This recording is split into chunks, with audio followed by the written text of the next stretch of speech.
Hello বন্ধুরা, আমার দিক থেকে তোমাদের সবাইকে শুভ মহাশিবরাত্রি। আমাদের এইদিকে আজ বিশাল পূজা আর মেলা, কিন্তু সমস্যা একটাই, আমার পকেট একদম খালি।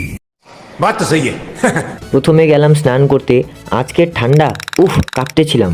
তারপর গেলাম শিব ঠাকুরকে জল ঢালতে, ফুল দিলাম, নমস্কার করলাম। হঠাৎ মাথায় আইডিয়া আসলো, আমাদের তো টোটো আছে। বেরিয়ে পড়লাম টোটো নিয়ে।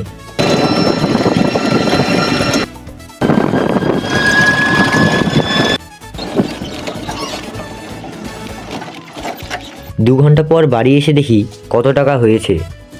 50, 50, 50, 100, 120, 120, 8, 20, 140, 140, 10, 150, 160, 160, 160, 170, 260, 260, 260, 50, 50, 100, 50, 50, 100, 20, 140, 150, 60, 60, 170, 180, 80, 90, 10 কম, 10 কম, 200, 10 কম, 200। 10 টাকা কম 200 টাকা, ব্যাস মেলা ঘোরার টাকা রেডি। এবার দেখা হবে ডাইরেক্ট মেলায়। ততক্ষণের জন্য রাধে রাধে।